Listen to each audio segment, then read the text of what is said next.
So I asked to meet with Liu He before I left Beijing, which is probably kind of presumptuous for a defense attaché. But I wanted to explain, what was coming, because, I was being asked to go back to the White House to help, work on this strategy. And I could see this all entirely in my mind, this competition coming between, you think your system is better, we think our system is better. The problem is you've been taking from our system to make your system work. What happens when we cut that link? How does your system continue to function? And I think that's where, so access to capital drives economic growth. You can paper over a lot of things in terms of economic efficiency with state-owned enterprises. When you're taking the most of the capital, access to capital that's driving new investment. When you cut that, now they have to start to stand on their own 2 feet, which is state-owned enterprises, which is, government control, fine control over. How pouring money into them. Right, so it's terribly inefficient. We know it's inefficient. We've been giving them money to run it. So it's like your neighbors, you've got a Prius and your neighbor's got, a gas guzzling Humvee, but he keeps coming and taking gas out of your tank to keep himself going. And we said, hey, we're not gonna, so I said, hey, let me meet with you. And I talked to him, I said, you guys have been taking advantage of us for so long, but I think it falls on deaf ears. They actually believe that their system is more efficient. And I think Liu He knows that this is not right. I think he knows it's incorrect. But of course, Xi Jinping is thoroughly convinced that no, this is definitely the way that we want to go forward. So when you talk about, he appears to have true autonomy. He appears to have more control than any leader has in decades. Because he's more communist than any Chinese leader has ever been. So he's the leader of the Chinese Communist Party. You could almost say he is the Chinese Communist Party. If you said, you look at all the rhetoric, who believes this stuff most fervently, that would be Xi Jinping, which is why he finds himself kind of uniquely in charge in China, is because he so much believes in that system. But the problem is the system doesn't work. It doesn't work if it doesn't have us putting innovation, technology, talent, and capital into it to drive it. And so so they actually decided to cut it. It wasn't, so we talk about decoupling. Now, even in my best day, I could not have, predicted that Liu He would take the 150-page agreement that he and Lighthizer negotiated, go to Zhongnanhai, and then have the leadership of the Chinese Communist Party say, absolutely not. My greatest fear was they were going to say yes, right? Which would have put the brakes on all of this. What they said is, no, we've made it. This system works. We've built this Belt and Road thing. We're just going to separate ourselves because we have all we need. In the meantime, we'll try to, before they shut the door completely, we'll try to get everything that we can. But you can see in the economies of Massachusetts, you can see in the economies of California that their service exports, in other words, bringing Chinese into their universities, have suffered. I mean, there is, whether it's by the design of the CCP or not, there is a cultural backlash against the United States that hadn't existed prior to that.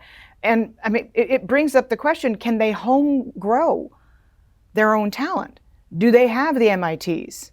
And we know that they've got the focus on STEM education that we should have, but can they take it to the next level? Can they build out AI capacity? Can they build out a better 5G network? Or, as you say, is the reliance on the United States a linchpin that therefore is going to become a stumbling block for them going forward?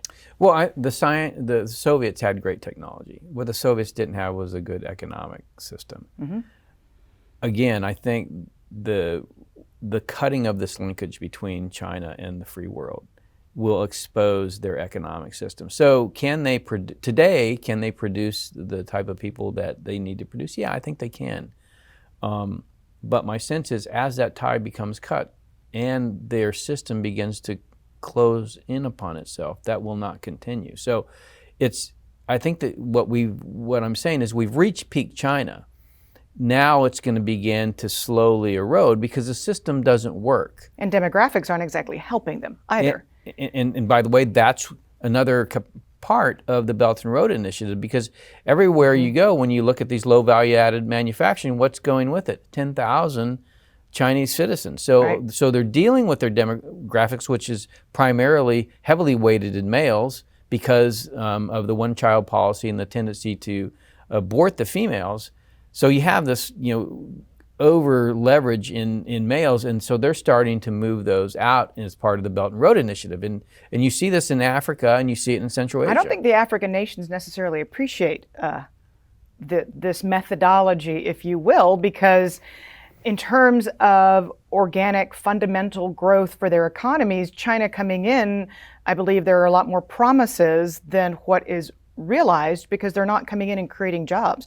They're not coming in and raising up the education and the know-how and the technical capabilities of the populations of the countries. They're bringing their own labor. Right. Well, and this is part of the effort on the State Department and Commerce Department to work with these countries to say, hey, look at the contracts that the Chinese are bringing you. Most of them say, I think all of them say, the laborers have to speak Chinese. They don't say they have to be Chinese, they just have to speak Chinese. Mm-hmm.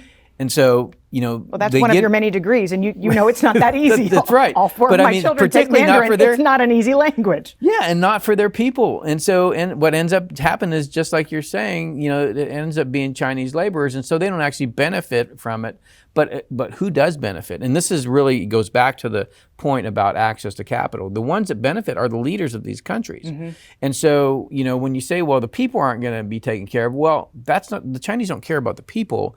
They care about getting alignment of interests with the leadership. So if you get alignment of interests, then it begins to be part of this overall system. I don't care what your politics are. This is the way a Chinese diplomat would look at it. I don't care what your politics are. Can I give you some money and we can be friends? Of course, that works. If you think I lived in Venezuela for a short period of my life, pre-Chavez, and if you think about it, that's kind of what happens. That's really what the playbook looks like. But the playbook does not end very well when you end up saying, I'm going to build out an economic empire by spreading corruption worldwide in weak countries.